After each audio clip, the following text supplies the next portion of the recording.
नाज़रीन, ब्रेक के बाद हाजिर हैं और अपनी गुफ्तगू को आगे बढ़ाएंगे डॉक्टर नदीम रिजवी साहब से।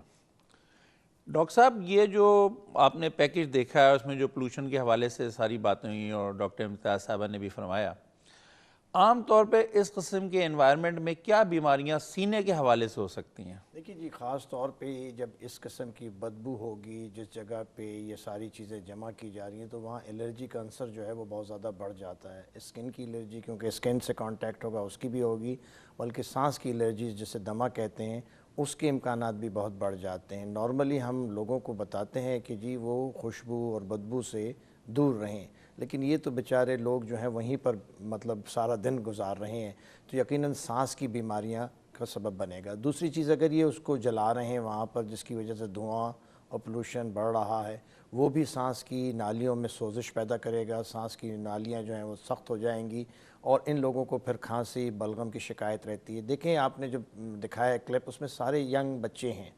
अब ये उम्र ऐसी है कि इसमें शायद उनको तकलीफ़ें ना हो, लेकिन यही काम अगर वो चंद साल तक करते रहेंगे तो जहाँ वो 30, 40, 45 साल की उम्र पे पहुँचते हैं तो उनके फेफड़े बिल्कुल नाकारा हो जाते हैं। यहाँ तक हम देखते हैं कि 40 साल की उम्र के लोग हमारे पास आ रहे हैं जिनको बिल्कुल रेस्पिरेटरी फेलियर हुआ है।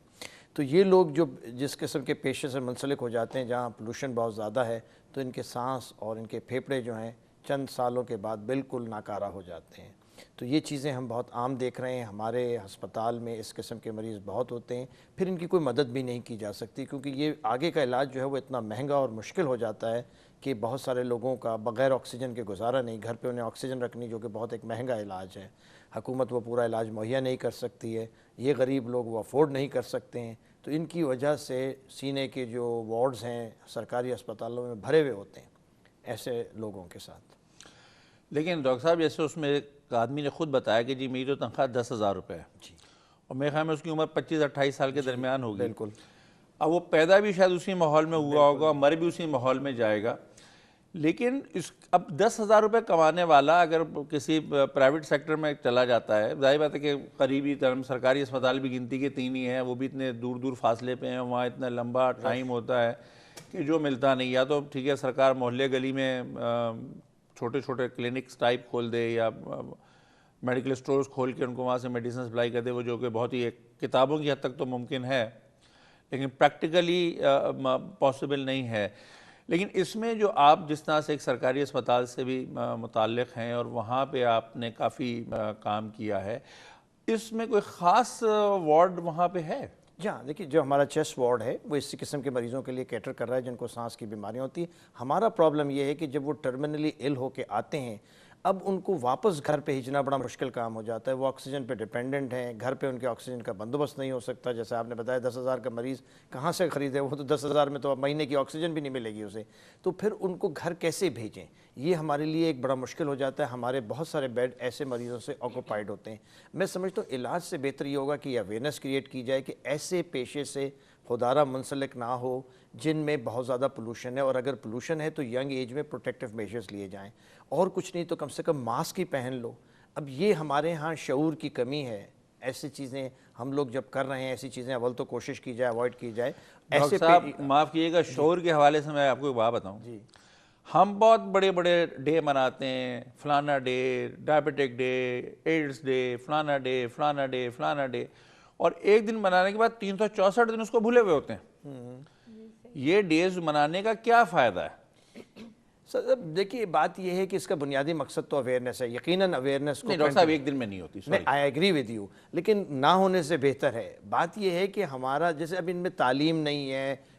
मैंने मतलब ये कि अगर आप इन तक बात पहुंचाएं, ना ये अखबार पढ़ रहे होंगे, ना बेचारे टीवी देख रहे होंगे, तो इन तक ये मैसेज पहुंचे कैसे, ये भी एक बहुत बड़ा मसला है। लेकिन मैं समझता हूं कि हमें ऐसे protective sort of a law, जो जैसा डॉक्टर साहब ने बताया कि लॉ मौजूद है, उनको इम्प्लीमेंट करना चाहिए कि एक ऐसी जगह पे जहाँ ना कोई चिमनी प्रॉपर होती है, ना जहाँ पर कोई प्रॉपर वेंटिलेशन होता है, वहाँ पर इस किस्म के पोल्यूटेड एटमॉस्फेयर क्रिएट करना और वहाँ पर रहना, मैं समझता हूँ इसी को अलाउ नहीं करना चाहिए। किसी भी महज़ब माशरे में लोग इस हालत में नहीं रह रहे होंगे। माफ़ कीजिएगा, ये सिर्फ हमारे 2-4 गरीब ममालिक हैं जहाँ पर ऐसा हो रहा है।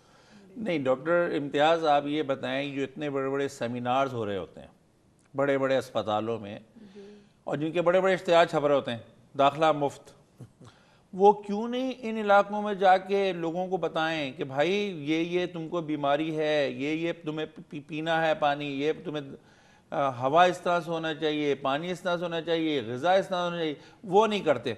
वीआईपीज़ के लिए सेमिनार हो रहे होते हैं।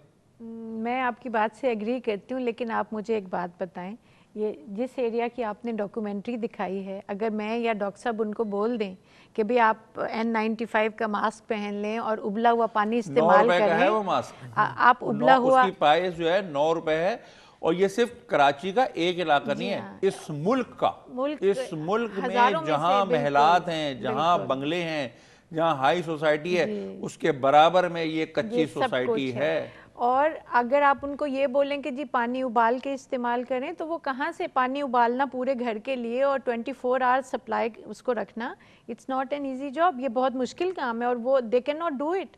आप बताएं कि कैसे वो एक आदमी तो सारा दिन यही काम करेगा, 5-6 बच्चे हैं, बड़े हैं, एक आदमी सिर्फ पानी बॉयल करने पे लगा रहेगा। तो ये तो पानी जो टैप में आता है वो क्लीन होना चाहिए, जो कि जैसे और दूसरे मुल्कों में होता है, मुहज़्ज़ब इलाकों में होता है कि जो पानी टैप में आ रहा है वही पानी क्लीन है, वही ड्रिंकिंग वाटर है। डॉक्टर साहब, इनके घरों में टैप वाटर नहीं होता, ये मोहल्ले के नलके से बाल्टियां या पतीले भर के लाते हैं। एटलीस्ट क्योंकि ना इनके घर में गैस है, ना इनके घर में बिजली है। बिल्कुल आप सही ये लकड़ी पे खाना पकाते हैं, बिल्कुल। ये मोमबत्ती या लालटेन जलाते हैं। 10,000 वाला जो है वो बिजली नहीं अफोर्ड कर सकता। तो ये देखें, जहाँ बेसिक बात तो वही बेसिक्स पे आ जाती है। अब वो जिसको 10,000 की ये नौकरी मिल गई है, वो तो अल्लाह का शुक्र करता है कि मुझे नौकरी मिल गई है। आजकल के जो अनएम्प्लॉयमेंट का हाल है, वो तो इस नौकरी को नहीं छोड़ेगा कभी भी, जब तक कि आप उसके लिए कोई अल्टरनेट कोई ऐसा वो एनवायरनमेंट नहीं क्रिएट करेंगे जहां वो सेफ जगह पे एक नौकरी 10,000 की चाहे कर सके। अगर उसको चॉइस होगी वो जरूर ये जगह छोड़ के जाएगा, लेकिन जब उसके पास चॉइस नहीं, चॉइस कैसे हो सकती है? एक आदमी पढ़ा लिखा नहीं है। नहीं, ये बात देखिए, बात ये वो जो सेठ जो इससे कमा रहे हैं, वो साबुन की फैक्ट्रियां जो इनसे चल रही हैं, क्या उनकी कोई जिम्मेदारी नहीं बनती है कि वो अपने वर्कर्स को किसी किस्म की प्रोटेक्शन सप्लाई कर सकें? हमारे यहाँ ये सोशल सिक्योरिटी सिस्टम भी एक छोटे जो गांव पे चल रहा है, मतलब इन्हें जो फैक्ट्रियों में काम कर रहे हैं, लेकिन वो फैक्ट्री ओनर क्या करते हैं, माफ कीजिएगा, आउटसोर्स है। जी हाँ, मैं वही बताना चाह रहा था कि वो एम्प्लॉयमेंट ही नहीं देते ताकि उनको कोई हेल्थ इंश्योरेंस ही ना करानी पड़ जाए, वो तो डेली वेजेस पे रख लेते हैं। तो इसमें मेरा ख्याल है कि हमारा जो अमीर तबका है उसकी भी कोई रिस्पॉन्सिबिलिटी बनती है कि सिर्फ मुनाफा ही ना कमाए चले जाओ। खुदारा ये इंसान है, इनके लिए भी कुछ करो। अगर आपने एम्प्लॉय किया और आप उनकी लेबर से कुछ हासिल कर रहे हैं, तो मेरा ख्याल है कुछ उनको देने का भी वक्त है। उनकी कम से कम, मैंने देखा, मैं डिफेंस की बात कर रहा हूँ, वो खाकरोब हैं जो झाड़ू लगा रहे हैं। अब DHA क्या ये नहीं कर सकती कि उनको एक मास्क दिला दे? मैं ये नहीं कह रहा कि चलो जी उनको कोई और जॉब मिल जाए, झाड़ू किसी ना किसी ने तो लगानी है, तो कम से कम उनको एक यूनिफॉर्म दे रखी है, गंदी सुंदी, वो पीली रंग की कपड़ा चढ़ा के बेचारे वो कर रहे होते हैं रोडों पे, यंग लड़के। अब ये 15-15, 16-16 साल के लड़के हैं, वो एक ठेकेदार को दे दिया है, उसको देने हैं, ठेकेदार पैसे बना रहा है, उनको शायद बहुत मिनिमम वेजेस दिए जाते हैं। क्या उनके लिए ये इंश्योर ना कराए DHA कि नहीं ऐसे ठेकेदार को दिया जाएगा ठेका जो कि उनको प्रोटेक्टिव मास्क देगा? जब वो झाड़ू लगा रहे होंगे तो ये पहनना ज़रूरी है। तो इस किस्म की चीज़ें दूसरों की भी रिस्पॉन्सिबिलिटी बननी चाहिए। मैं समझता हूँ फिर उस गरीबी आदमी पे सारी जिम्मेदारी ना डालिए जो कि 10,000 रुपये कमा रहा है। अभी आप उनकी अथॉरिटी से पूछें ना, वो कहेंगे नहीं हमारे टर्म्स एंड कंडीशन में मास्क देना है। जी, बंदा ही नहीं पहनता। लेकिन दूसरी चीज ये है, बंदा ही नहीं पहनता, इसलिए हम नहीं, तो उसको आप बताएं ना। उसको कोई एजुकेट तो करे कि भाई तेरे लिए क्यों पहनना जरूरी है। ना सिर्फ ये देखिए, आप मैं आपको मिसाल दूं, आपने कहा DHA से वो ट्रक गुजर रहे हैं जो बदबुओं से भरे पड़े हैं। आज अगर इम्प्लीमेंटेशन हो हाईवे पे, हमारे यहाँ एक ज़माने में भूसा जो था, आपने देखा होगा कि पूरा ट्रकों से बाहर निकला होता था कि आगे का रास्ता नहीं नजर आता था। हाईवे पुलिस ने वो इम्प्लीमेंट किया, अब नजर नहीं आता, पूरा कवर्ड होता है।